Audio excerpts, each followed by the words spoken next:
We have this very domesticated view of Santa that you can let him know what you want. And then if there's a particular Lego set that's very hot that year, if you've been good, Santa will deliver it. But of course, that's actually not the way the transpersonal energies of the psyche work.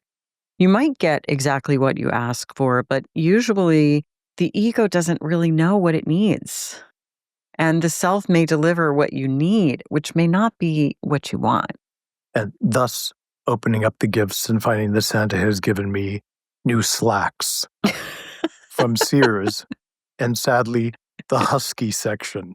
And how confusing that was for me. And even underwear and socks sometimes. Welcome to This Jungian Life. Three good friends and Jungian analysts, Lisa Marciano, Deborah Stewart, and Joseph Lee, invite you to join them for an intimate and honest conversation that brings a psychological perspective to important issues of the day. I'm Lisa Marciano, and I'm a Jungian analyst in Philadelphia. I'm Joseph Lee, and I'm a Jungian analyst in Virginia Beach, Virginia. I'm Deborah Stewart, a Jungian analyst on Cape Cod.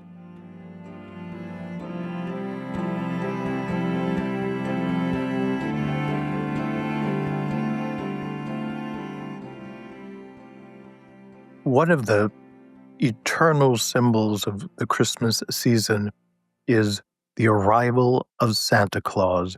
And many of us take it just as it presents, some husky guy in red velvet, the big chubby smile who's going to give us all the good stuff that we've been hoping for.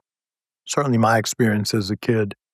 But as we know, these cultural images that survive and survive and survive have an archetypal underpinning that feeds the vitality of the image.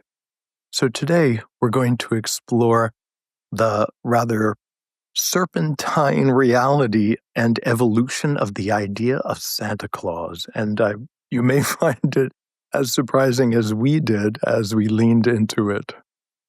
Yeah, when I started doing this research, I was like, whoa. Probably there are books out there on it. It's incredibly complex. There are all of these different threads from different cultures, like Père Noël in France and Father Christmas in England, and going back to the actual historical Saint Nicholas who lived in what is now modern day Turkey. There are pre-Christian elements strung in here. So just like any archetype, it has sort of appeared and reappeared and been melded together, and it's an astonishingly complex history if we trace it according to the way it has evolved throughout time.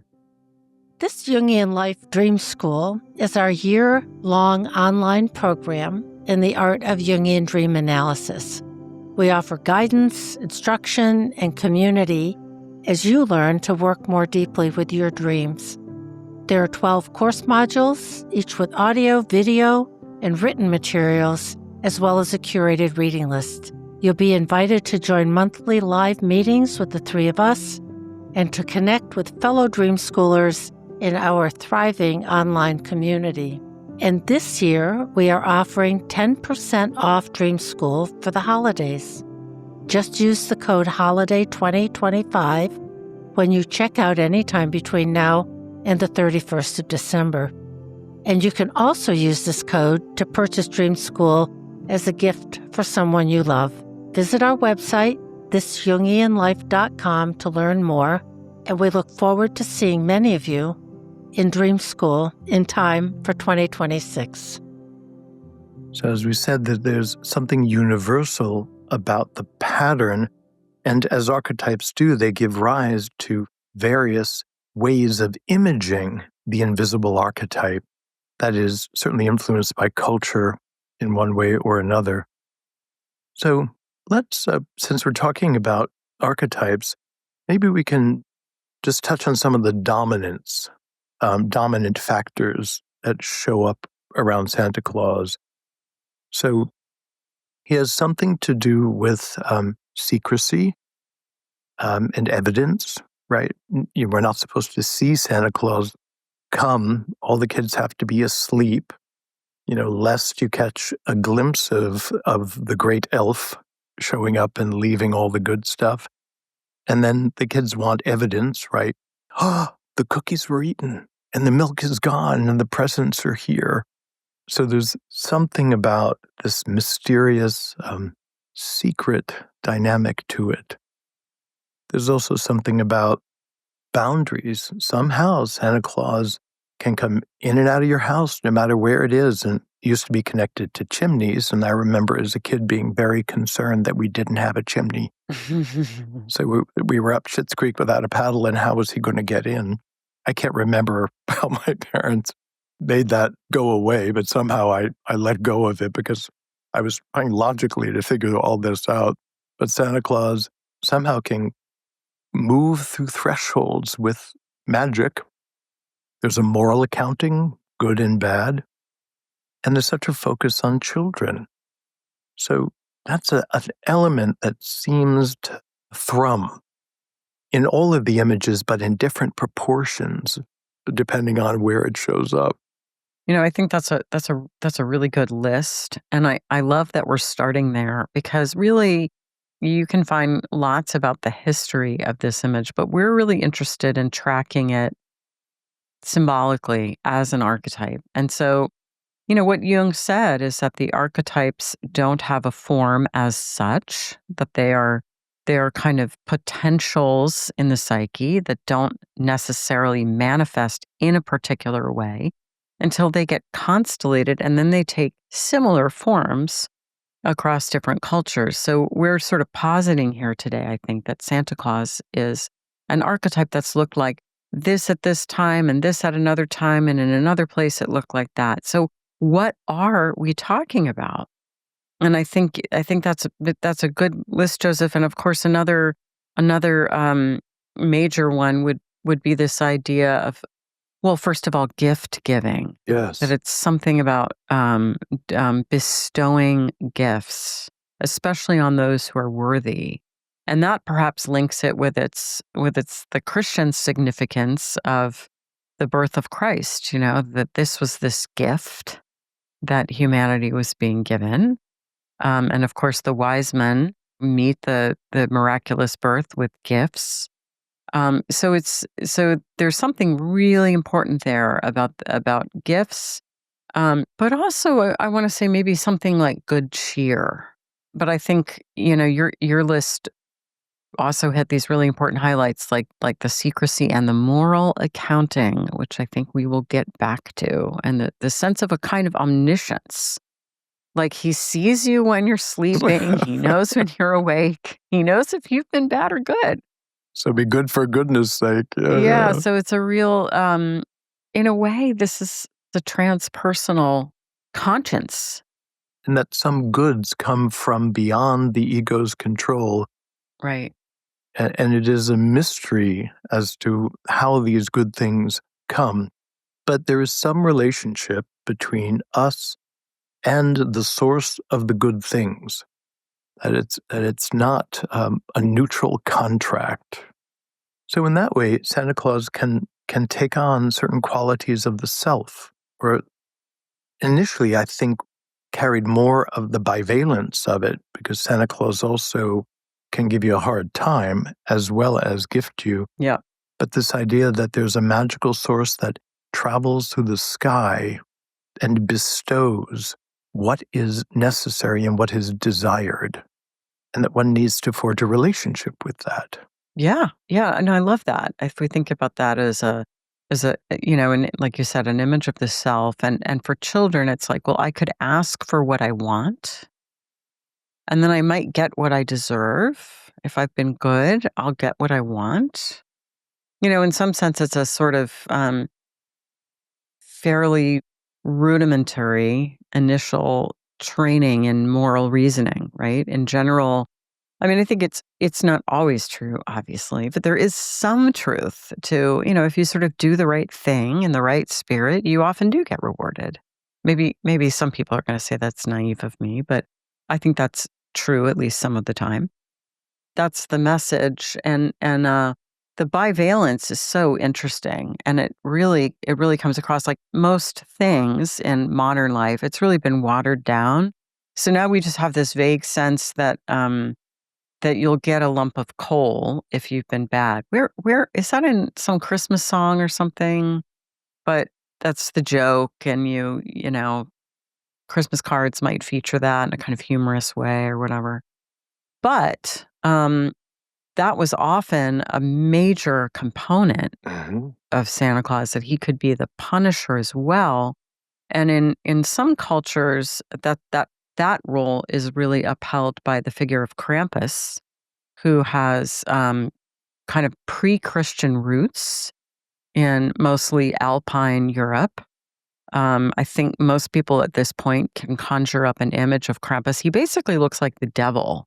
And what would happen is men would dress up in goat furs and actually wear horns from goats or similar creatures, and wear these carved wooden masks. It's really quite something. And they would brandish these batches of twigs and go through the town looking for naughty children, chasing beautiful women, and just kind of generally being a little bit devilish. And Krampus is associated with I think it's, the eve of Saint Nicholas's Saint Day, which is December 6th, and really kind of the dark side of Santa. So some legends have that Santa and Krampus would visit the village together, and the good kids would get the gifts from Santa, and the bad kids would get a thrashing from Krampus. And in some ways, there is that is more reflective of Jung's understanding of the self, Right. which can be both scary and benevolent, and that we shouldn't assume that these transpersonal forces are always interested in pleasing human experience, but they can also introduce suffering of one kind or another. Because there is a certain kind of Catholic valence to Saint Nicholas, for instance, Hmm. that goodness is defined in a pretty explicit way, which would be obedience to the precepts of the church at that time. And then, therefore, it carries a very specific moral valence to it. I do wonder in the pre-Christian world, what was considered the barometer by which someone might be judged as worthy or unworthy. There's a recent book that was published called The Children's Dream Seminar, which is available through the Philemon Foundation.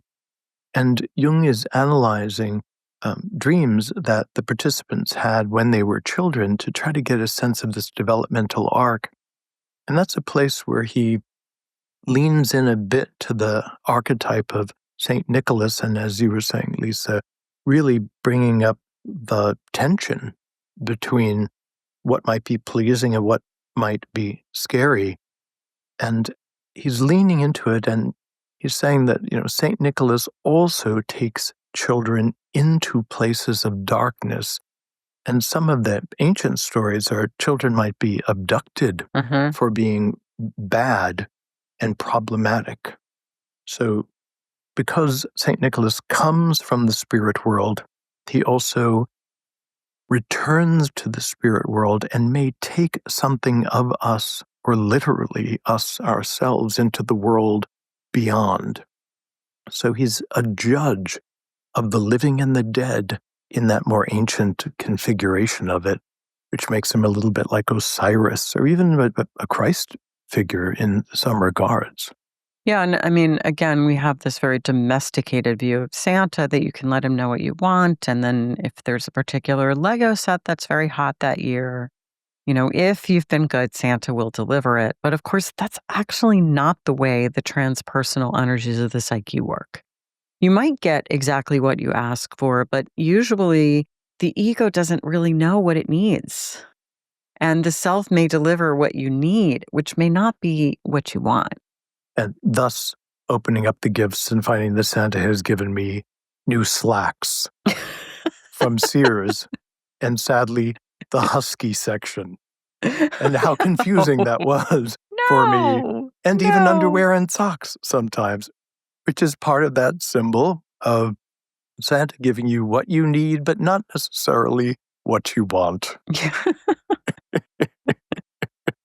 Do you remember believing in Santa Claus?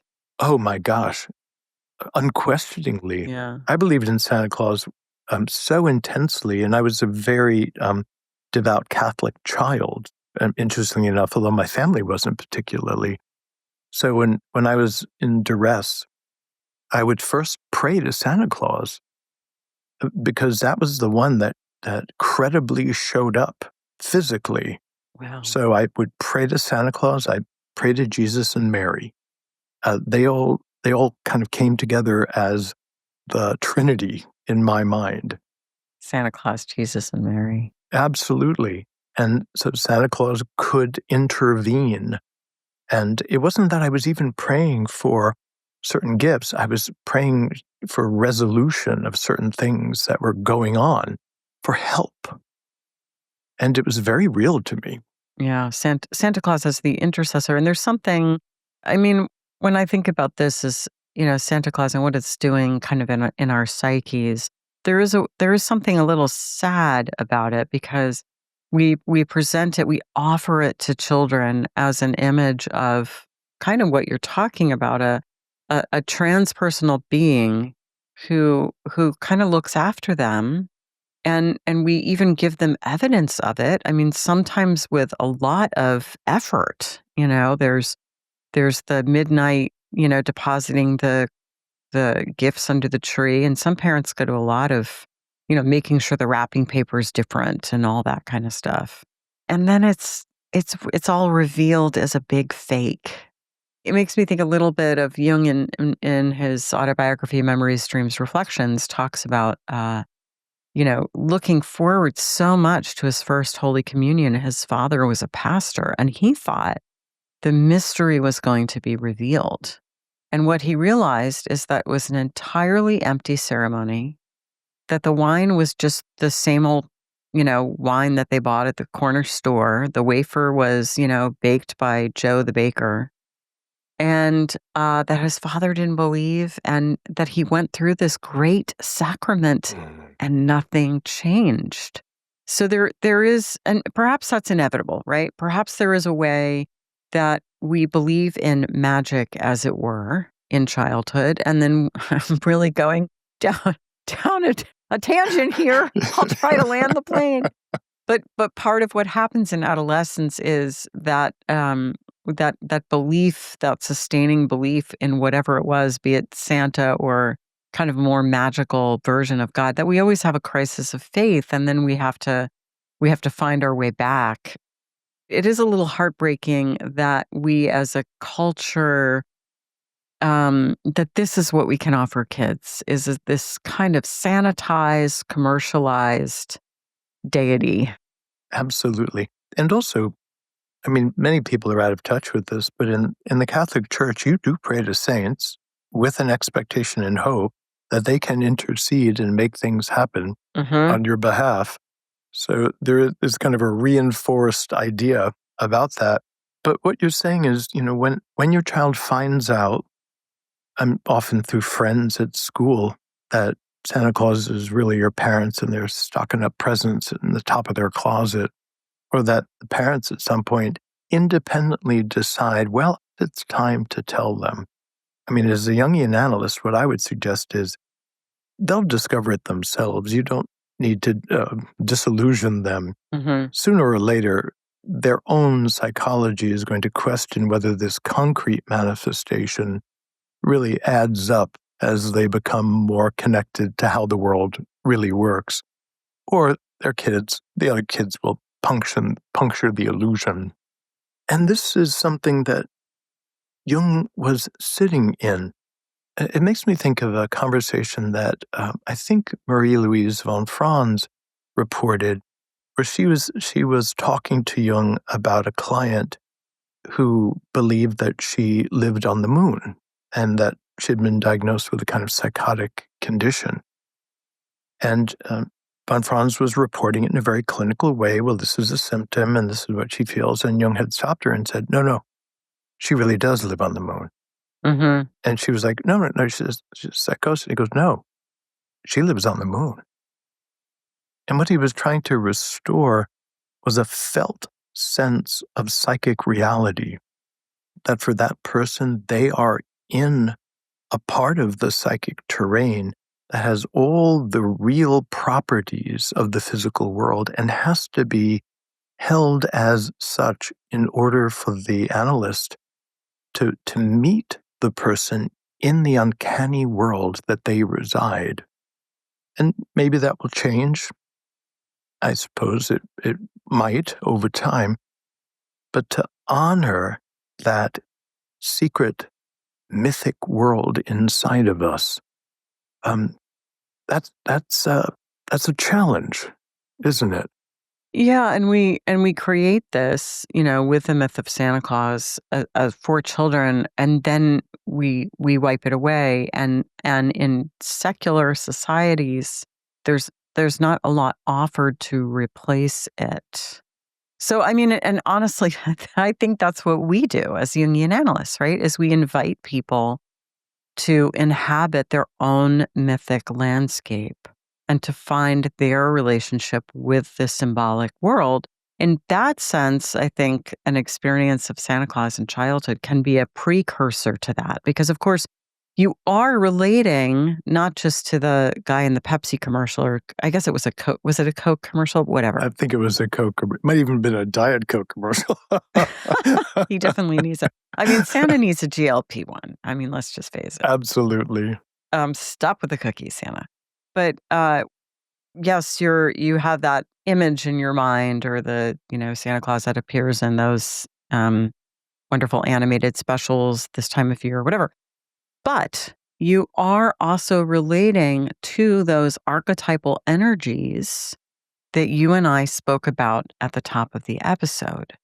And when we are deprived of the representations of those forces, they kind of tumble back into the unconscious and resurface somewhere or other, sometimes symptomatically or sometimes in an ideal way. They re-emerge in dreams, or the unconscious creates a symbol for us that is titrated to the new perception of how the world works. One of the ways that I think the collective psyche attempts to do that is how Santa is shown to us in the collective narrative. And I'm thinking about movies. One of the first movie depictions of Santa Claus in America was in 1939 with the filming of Miracle on 34th Street, which takes that question of what's real, what's cynical, and whether any magic actually still exists. So for those who may not be familiar with it, there's a department store Santa whose name is Kris Kringle, and everyone pretends that they've never heard that before, Mr. Kringle. And he becomes the subject of a courtroom battle over sanity. Is Kris Kringle just crazy? And there's stuff about belief and a legal recognition of the myth. And so Santa's benevolent and rational and quietly subversive, but within this democratic and legal institution rather than purely religious context. And the child is sitting there, this little girl who's just hoping that, Santa will win the court case, as the myth is being adjudicated in the collective psyche. That movie was from 1939. Wow. That for me was like when I think about my childhood relationship with Santa, I remember that movie. I mean, I must have watched it every year. And if I recall, it features like the kind of single mom who works at the department store, and she has this daughter, and the daughter is very kind of like connected with Kris Kringle, and the mother is cynical. The mother's like, you can't believe, and that sort of thing. And what happens at the end is, I mean, it's very heartwarming, the sort of resolution of the court case. I can't remember exactly what happens, but in this kind of charming way. But then at the end, what happens is he gifts them a home. So I think the final scene is, the girl runs up and says, "Look, it's our house," which you can imagine maybe how that played in 1939. But it was sort of I think what you're saying, Joseph, and I think maybe what it meant to me was like, yeah, it's not real, but it's real, right? It's not real, but it's real. It reminds me, I love that line from, I think it's the last Harry Potter book where Dumbledore is dead and talking to Harry in this kind of, liminal realm. And Harry says, "Are you really here? Is this real or is this only happening in my head?" And Dumbledore says, "Well, of course it's only happening in your head, Harry, but why would that mean it's not real?" Exactly. Beautiful Jungian wisdom. Yeah. So it's funny, my conscious memories of Santa Claus. I mean, I'm sure when I was a wee thing, I was totally enthusiastic. But the part I can remember being like, how does he make it to every house in the world in one night? Like, just being like, I remember just sort of like a certain skepticism. And then that movie sort of comes in. And I think of course, I didn't have the language for this, but in some sense, it's like, well, yeah, no, of course, it's not literally true. But that doesn't mean that there isn't something, that there's not a reality to that energy. Something like that. Yes, absolutely. And also, even though Kris Kringle, may be just a kind old man who's overly determined about his role in the department store, Right. but she's still, the little girl is trying to figure out how to attribute this generous and good things that happen to her. And so there still is a larger Santa Claus, which is part of that archetypal field, that is active in her life.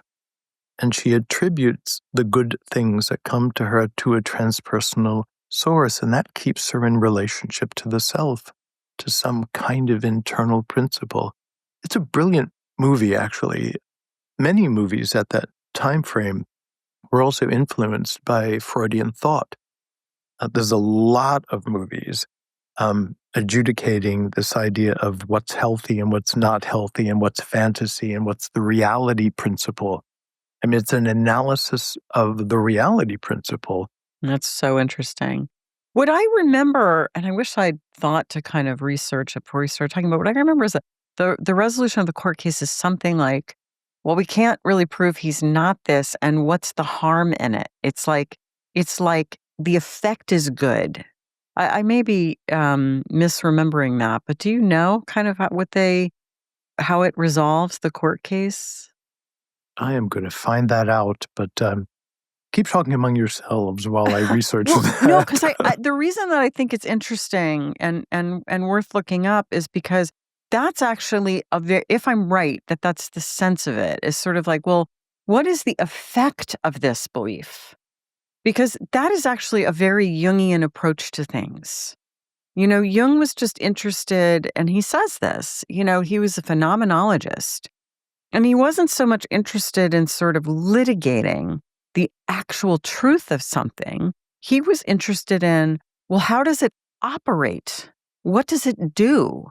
And if you have a certain belief and it makes you more effective, well-adapted, happier, then who cares if it's true or not, in a sense? Because in a sense, it is true. He says somewhere, this is a quote from Jung, "The real is what works."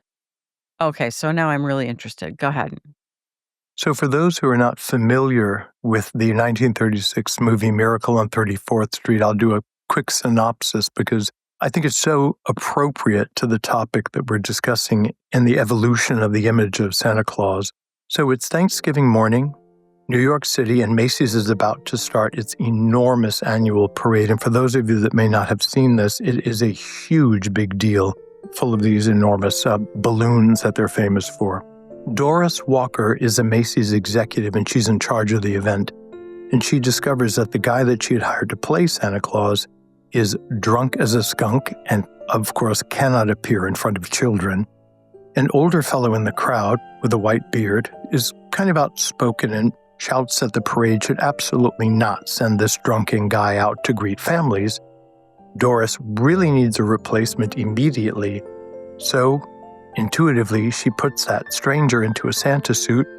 He takes the role without any trouble, and the parade goes on as planned, and the substitute Santa makes this really significant impression on her. So Macy's hires him as the store's in-house Santa for the Christmas season, and he introduces himself as Kris Kringle, which no one seems to notice quite fully what that might signify. He's working in Santa Land in the toy department, and he's really kind to the children and the parents, and we get this inkling of his specialness when he speaks Dutch to a frightened little girl who can't communicate. The toy department head, Julian Shellhammer, notices how well the customers are responding to Chris's kindness, and he's also noticing that there are these positive comments about Macy's as a store that begin to accumulate. The first tension arises, and Mr. Kringle refuses to use the sale tactics that he's being pressured into. He considers them dishonest. Shellhammer is telling him to recommend stock that the store needs to move, but Kris focuses on what the children actually want. So when Macy's is out of a popular toy, Kris directs the parents to other stores where they can buy it, including competitors like Gimbel's. A mother takes the time to tell Shellhammer what Kris did and how she will now return and shop at Macy's because of Chris's honorable behavior. And that story spreads, the newspapers pick it up, and Macy's begins to notice this positive PR for treating the shoppers fairly. Doris's concern is that Kris insists he's not pretending. He says repeatedly and doesn't back down that he, in fact, is Santa Claus. Now, Doris has raised her young daughter, Susan, which, Lisa, you had said you identified with, has raised her to not believe in Santa or fairy tales. Now, Fred Gailey, a lawyer who lives in Doris's apartment building, becomes friendly with them and brings Susan, the child, to meet Kris Kringle. Susan is impressed by Chris's behavior and by what she's watching him do and begins to question what she was taught by her mother. Doris confronts Kris and insists that he tell Susan that he's only an actor playing Santa, but he's not going to do that. And he continues to reinforce that he is in fact the real Santa Claus, which is building this tension about what's real. Doris considers firing him, but R.H. Macy, the store's owner, keeps Kris employed because of the positive attention he's brought to the store, and Shellhammer suggests that the store psychologist, Granville Sawyer, evaluate Kris.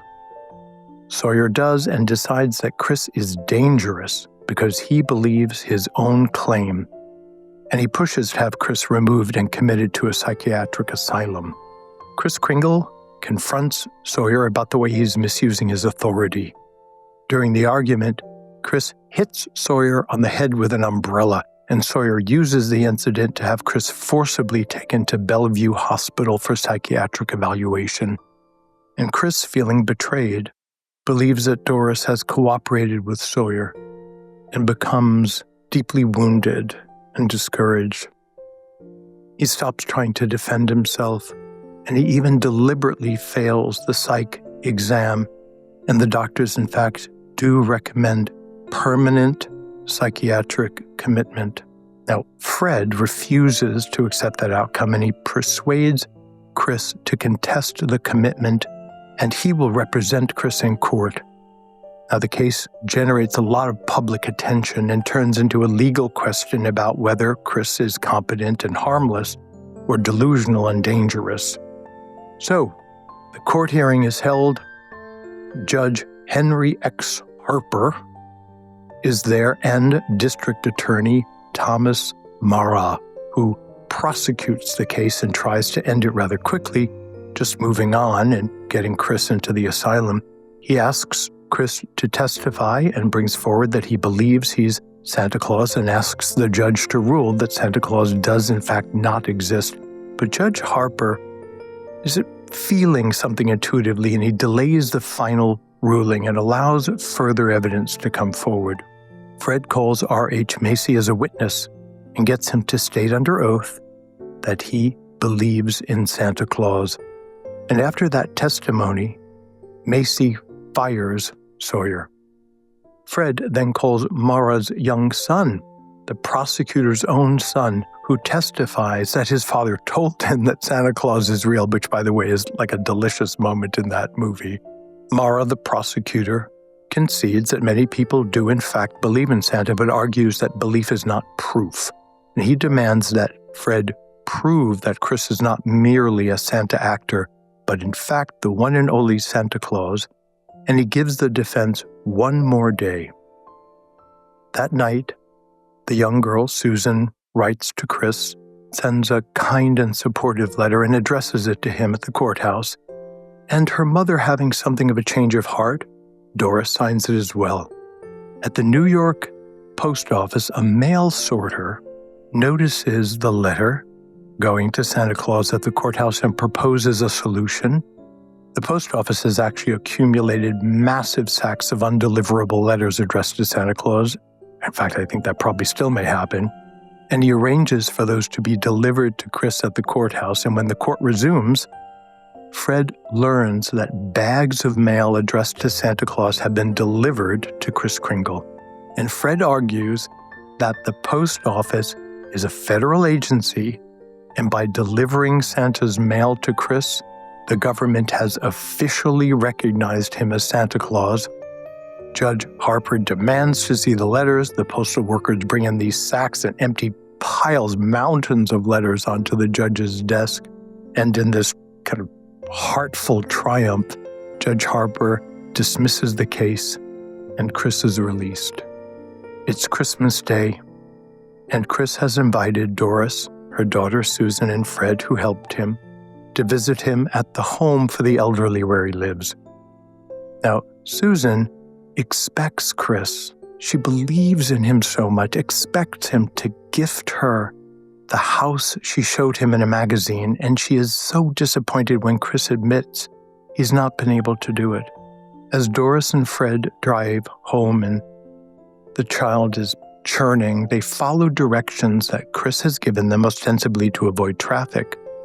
And along the route, Susan sees the house from the magazine, now with a for sale sign in front. They stop. Susan runs inside, and Fred urges Doris to consider buying it. And as they walk through the house, which is empty, in a corner, they find Chris's cane, which becomes this symbol, this symbolic evidence for Santa Claus. And in the final moments, Doris and Fred are thinking about how they could buy the house.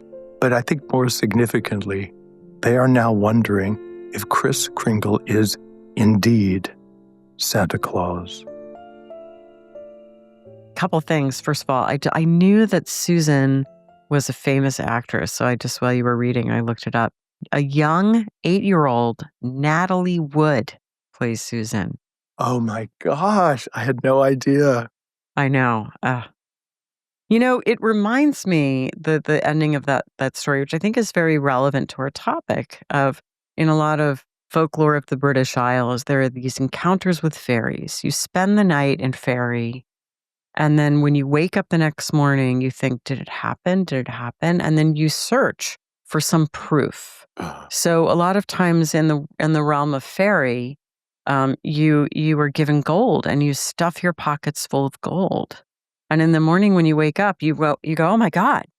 And you reach into your pockets and there's dirt in there. Yep. Which is really, really ambivalent because you didn't bring the gold across, but there's something in your pocket that wasn't there before. So it is this tension between, well, there's something there. It's not literally real, right? It's not literally real. And yet there's something there. And I think this is very Jungian, that in our culture, we deny what cannot be proven to be literally real. If you can't prove it's literally real, then it doesn't exist. Jung gave the same treatment to UFOs, which we talked about in an earlier episode. Mhm. It's like he doesn't say they don't exist because we can't prove them. He says, well, there's something there. They mean something. this is a real phenomenon, because everyone started seeing UFOs in the 1950s, and he wrote about it. So it's creating this space, which really is done very well, I think, at the end of that movie, where it's like, wait a minute. The question is not definitively answered. No, it's not. It's left open in this wonderful way. And that's where hope is. And that it moves from whether or not Kris Kringle is Santa Claus to the symbol of the cane. Yeah. And he's not literally there, but the cane has become a symbol to represent the presence or influence of Kris Kringle or Santa Claus. And that's enough to keep her imagination alive. Yeah. And her gratitude and her hope that somewhere in the universe, help resides. In the image of the wise old man. Absolutely. And that, of course, is a very ancient image, the wise old man and the wise old woman. And particularly in U.S. advertising, Santa finally gets a wife. There's a Mrs. Claus, which wasn't there in the beginning. Nobody's really worried about propagating the species of the Clauses, but somehow that gets added in. So yes, there's a wise old man and a wise old woman eventually, and a whole industrious world in the North Pole of all places. So in terms of the evolution in the collective, we have Miracle on 34th Street. And then in 1961, and I have seen this movie so many times as a child, Babes in Toyland. Oh, I don't think I ever saw that. And they have the child catcher. This real, it's a world where children, the regent decides children are a real problem and they all have to get put into child prison. And so they're all kind of desperate and needing to be saved. And Santa Claus comes forward as a sovereign who reestablishes order and justice in a kind of childlike moral universe. And so now we have Santa doing battle for children against these institutions that stand against the lives of children. Mm-hmm. And this theme continues. 64, Santa Claus conquers the Martians, which, by the way, if you have not seen, you must see this, which goes, Lisa, to your piece about UFOs. It's 1964. That's amazing. What's it called? Santa Claus conquers the Martians. And if for no other reason, the costumes that the Martians wear are so fantastic. It is just so spectacular. Joseph, if you can find a link to that film on publicly available, you must include it in the show notes. I will try. I'm sure there's at least some scenes of it on YouTube. So Santa is kidnapped by Martians who believe that the Earth children would be happier on their own. Now talk about, right, what we were talking about. Yes. That these children need to be disabused. And of course, in a sense, they're taking the myth and returning it to the skies. Mm-hmm. Yep. Who knew that we could be so deep around Santa Claus conquers the Martians? I mean, that's a very profound reading of that film. But I think you're right. Well, we have to wonder what's inspiring it and why it still survives. That movie is still being played somewhere. Right. So, and in fact, it was it gained a kind of notorious reputation at the time, and portraying Santa as a cosmic civilizing force whose presence spreads joy beyond the Earth because he conquers the Martians by being Santa Claus. And then the Martians start feeling that they've been deprived of the great goodness of Santa Claus. So this Christmas mythology. Something about kind of re-ensouling the world, in a sense. I like that. That's right. Yeah. And the irrepressibility. So science and technology, represented by the Martians, could convince people that the principles, the archetype of Santa Claus is irrelevant or maybe even misdirecting, our future generations. And yet, it is irrepressible. So wherever the archetype springs up, whether it springs up in the Martians, the alien civilizations, or springs up in one or another culture, it wins the people over because there is something about that we still need. Mm-hmm. I want to maybe just go in a slightly different direction and talk about some of the incredible kind of mythic undercurrents in the Santa Claus story, which is, and I did not know this before, the mythology of the Norse god Odin is really woven into Santa Claus. So Odin was kind of the top of the pyramid in Norse mythology. He's roughly comparable to Zeus. So he's the kind of reigning god in the Norse pantheon. The great progenitor. Mm-hmm. And here's some things that you may not know about Odin. In December, for Yuletide, he headed this event called the Wild Hunt.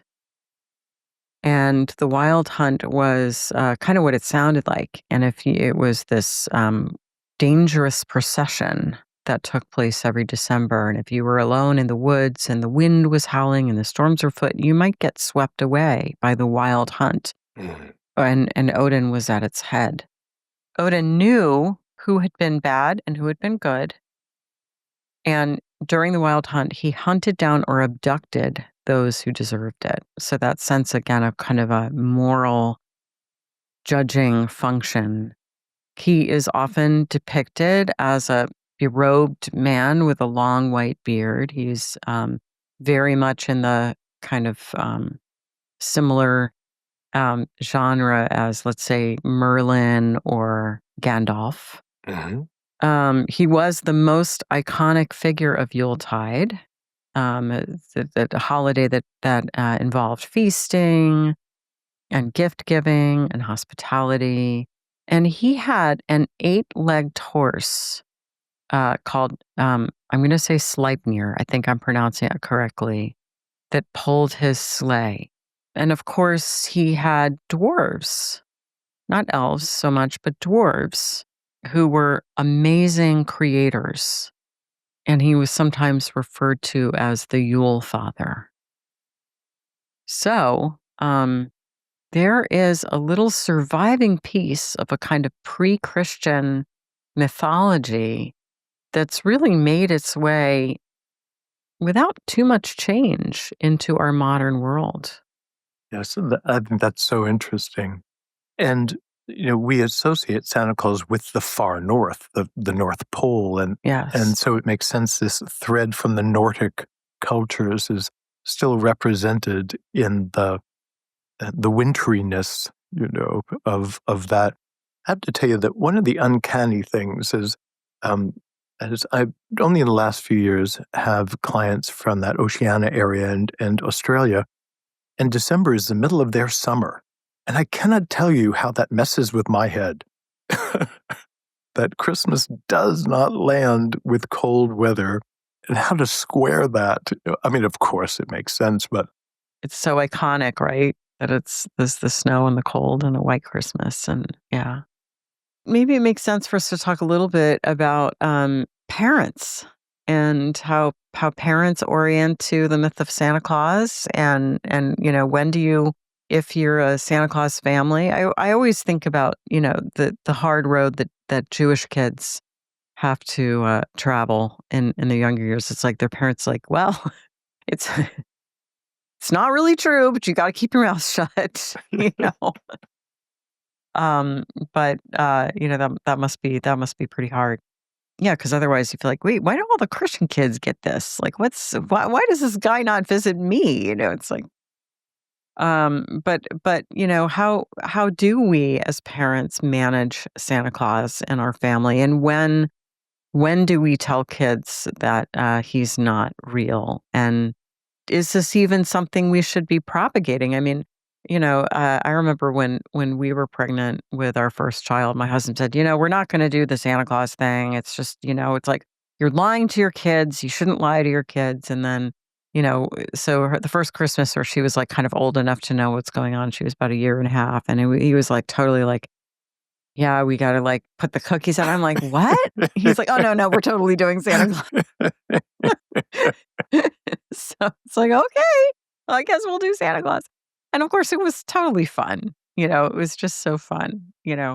But a little fraught because you do feel like you're. You're setting your kids up for a disappointment at some point, perhaps. Yeah, definitely for sure. Yeah, for kind of disillusionment.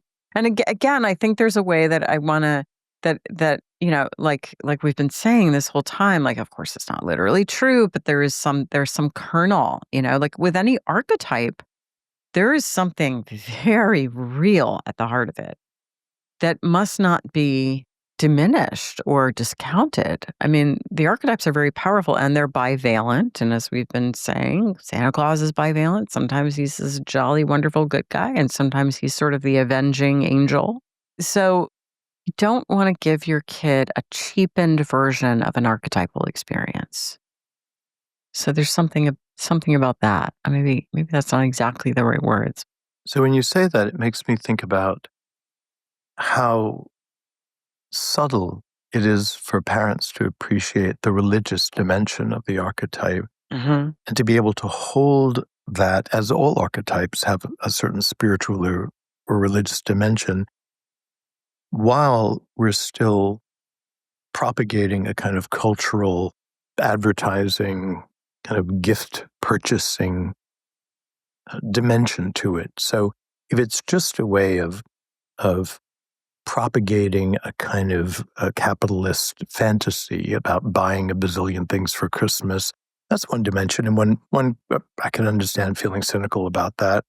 But in order to kind of allow the archetype to still be alive, people still have to appreciate the religious dimension of all archetypes, and particularly Santa Claus, and the idea of the divine being the source of good things and goodness.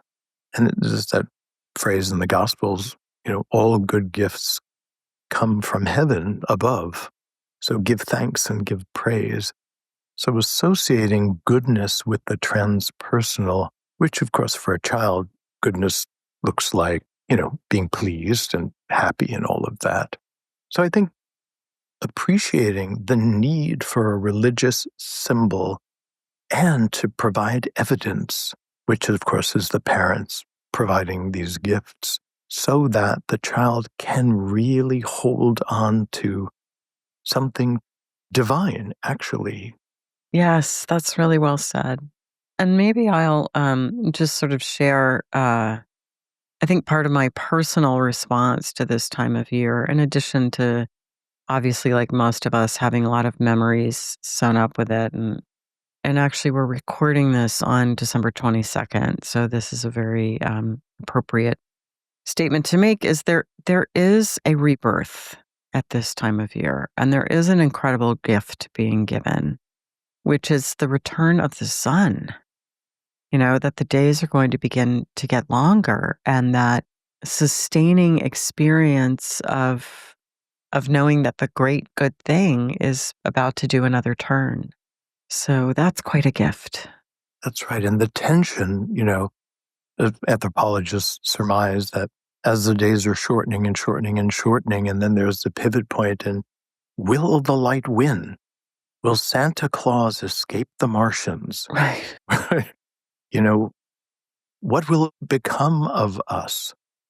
And then the rituals of the longest night, of how to survive the darkness, is part of that. And the Yule log, by the way, is part of this way to tolerate the darkness, and that the light must be held in the home in some fashion, even though the outer world grows dark. And so I think that the Christmas myth, like the Yule log, the lighting of the Hanukkah candles, is all about where does the light retreat to when it leaves the outer world.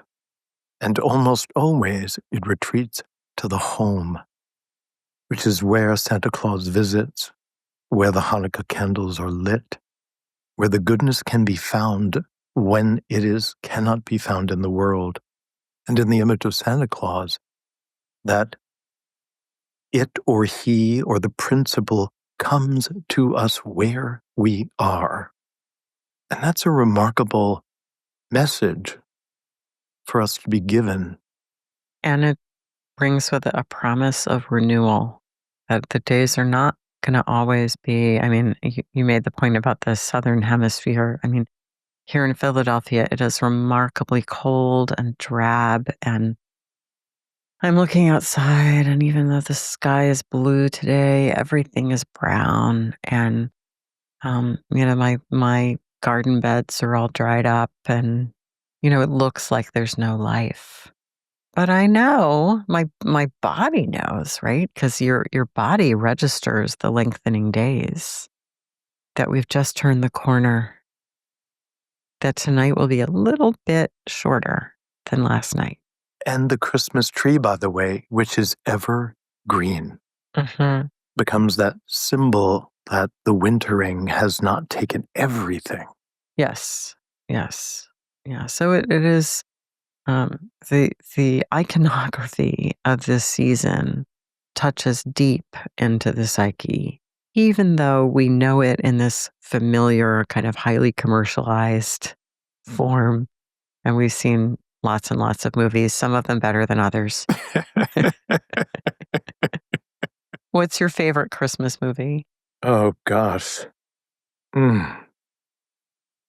That's a tough one. I can't say that I go to the Christmas movies so much anymore. But I have noticed that in some of the more recent movies, that Santa Claus is depicted as kind of violent, not just Krampus, but he's been co-opted into this kind of horror movie dimension, which I find a very interesting shift.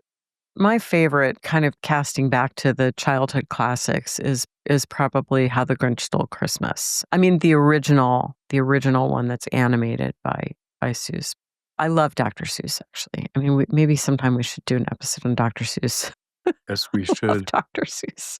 But such a modern problem that the Grinch envies this kind of devotional certainty in the Who's in Whoville, and he's going to dispossess them of this nonsense. He's like the anti-Santa, right? Literally, he's going to undo Santa, but he can't. But anyway, I think and the grinning green Grinch in his Santa outfit kind of goes with what you're saying about sort of the dark side of Santa Claus. Which it's interesting to see that kind of compensation coming through culture in a way that, because of course these days we think of the icon of Santa as being, inextricably linked with overconsumption. And I've certainly been guilty of putting way too many things underneath the tree, although not this year. That's right. Thus Kringle's big belly, the sign of overconsumption in some way. Yeah. So it's up to us to challenge that, the way cynicism can puncture the archetypal imagery, and to question it. So coming back to the Grinch, deprived of all of the trappings of Christmas and all of the gifts, that the Who's in Whoville still all come out and join hands and sing Rahu Dore. And I remember as a child, I would be brought to tears by that moment. Oh, what are you talking about as a child? It gets me every time. I always start crying at that point. I was speaking in code when I said as a child, but you busted my cover there. Yeah, no, it definitely, definitely gets me every time. Well, we certainly wish all of our listeners who celebrate Christmas a very happy Yule. And may you make peace with Krampus or Odin or whoever it is that is going to visit your home this Christmas. Absolutely. So maybe we can circumambulate someone's dream and think of it as a gift from the unconscious as well. Dreams are indeed gifts from the unconscious. That's right, from that transpersonal.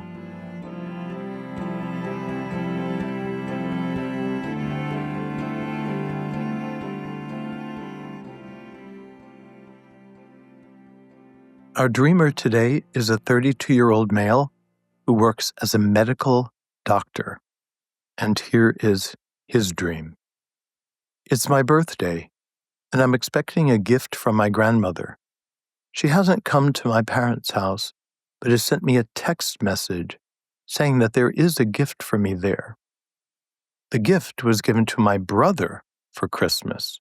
However, he was unable to assemble it properly, and it hasn't been used. The gift is a large plastic inflatable kettle in the shape of a red space rocket. It's still in the box, but some of the parts are missing. I have minimal trouble assembling it and getting it to work. It immediately shoots out boiling water through a hose attached to the body of the rocket. I feel a bit disappointed that the present wasn't really for me and seemingly given to me because my brother could not build it properly. Nevertheless, I have a strong sense of obligation to thank my grandmother and send her a long text message doing so. Never in the dream does it occur to me that boiling water would be problematic in a kettle made of thin, inflatable plastic. For context, he writes, I've just turned 32. I bought an apartment 2 months ago. I have good friends and am improving my relationship with my family in context of being in analysis the past 12 months. I am single and hoping to find a partner soon. The main feelings in the dream were surprise, confidence, obligation, disappointment. And for a bit more explanation, he writes, I was repeatedly told as a child that I was theoretical and had no practical abilities, whereas my brother was told the reverse. My relationship with my family has begun to improve after beginning to accept their and my own shortcomings. My grandmother generally gives second-rate gifts, and it's often referred to jokingly within the family. So what I'm most curious about right off the bat, I'm not starting at the beginning. I'm going to go right to the meat of it, is his brother. Mm-hmm. So he was told that he was theoretical and not practical. And I wonder if the brother was told, you have all these great practical abilities. In other words, is it the case that the brother was more valued? It's a little hard for me to know that for sure, but that's what seems to be implied, is that the dreamer felt sort of devalued next to his brother. So somehow that seems very important, the relationship with the brother in the dream. And I wonder what that relationship is like and what's going on now with it. And yeah. So from that standpoint, again, we're just riffing, but so the theoretical one is in the mind and conceptual and could be thought of as having less physical, manual, dexterous skills versus the brother. But in the dream, we get a sense of the reversal. Yeah. That the brother's not able to assemble the parts, use his hands, read the instructions. It's not making sense. And then the dreamer arrives and he has minimal trouble assembling it and getting it to work, which is, again, not theoretical. It's sensory and pragmatic, and then demonstrates this, shooting boiling water out of the device, which one could make a case for not giving a child a gift like that. But I have to say that my sister's Easy Bake Ovens got pretty damn hot, hot enough to bake a cake, in a plastic oven. But I don't know how old the dreamer is in the dream, but I want to say something else to your point, Joseph, is that, it actually takes an enormous amount of physical, manipulating physical objects in the real world skill to be a doctor in almost any specialty, perhaps psychiatry being, one of the ones where that wouldn't be as true. But a lot of medicine is still kind of procedurally based. Yes. So whether it's, you're performing surgeries or you have to, palpate someone's tummy to feel what's going on in there. I mean, it's very sensate. So and clearly this person's a doctor and he does have these skills. I think you're right. I think the dream is really saying, your family said your brother could do this and you couldn't, but that's not true. So I do, but I think there's a lot of richness we don't have about the relationship with the brother in real life and what that might mean psychologically and how the brother's a shadow figure and all that stuff. It's a little hard to touch that without more context. I do want to say though, I don't know if you had this thought, but it's like the thing immediately shoots out boiling water through a hose. And I'm like, well, that's a very kind of sexual image, actually. Let's think, what's inflatable on the male body that is kind of reddish, looks a bit like a rocket? And shoots out hot stuff. Can't imagine what that might be. So, so one of the things is about that image is it shows this incredible potency. And I'm just aware that, he's a medical doctor. He's got a good profession. He just bought an apartment. He wants to, all systems go. He's got good friends. He's being an analysis and he wants to find the right person. And it's like, I think the dream is kind of saying like, you've all systems go, you got it going on. Right? Do you hear that? Yes, absolutely. And if we take the grandmother as the great mother, that one of the gifts of the great archetypal mother is the gift of fertility, often associated with the great maternal principle. And even though the kettle shrouds the kind of sexual potency, depending on how old the dream figures are, there is a way in which that kind of fertile potency is waiting in reserve and might present itself first in a symbolic form. Now, I like what you did there with the grandmother as the great mother and kind of the gift of fertility. I really like that. But there's something about, it may have, these different layers. I have a strong sense of obligation to thank her. Like, even though it's kind of a shitty gift and you gave it to my brother first. So there may be a little bit of Addison kibble here too, Joseph. Say more about that, yeah. Well, that somehow he's feeling very much in service to the great mother in a way that may be at this point kind of a diminishment. And I wonder if the dream, and I'm reaching a little bit here, but just bear with me, if the dream is an invitation to claim his own masculine potency and not be so much dominated by the great mother psychology. I don't know. Well, that makes perfect sense. That if the image of the sexual potency is forever connected to the grandmother, that again could be problematic. Well, just like it would be problematic to have boiling water coming out of a plastic hose, right? There's also this sense that a kind of blessing. It's a bit of an Isaac Esau kind of story. That the grandmother's blessing is going to the brother, but he can't make use of it, and so then he's able to make use of it, but the blessing wasn't given to him. And yet he still has to pretend as if something has. And that's difficult, understandably, for him to overcome his disappointment or perhaps resentment. And yet, he is the one that was able to make the gift operational, even though it wasn't intended for him. That's really interesting. I like that about the blessing. Yeah. And it does again kind of make me really curious about the family stuff that's going on.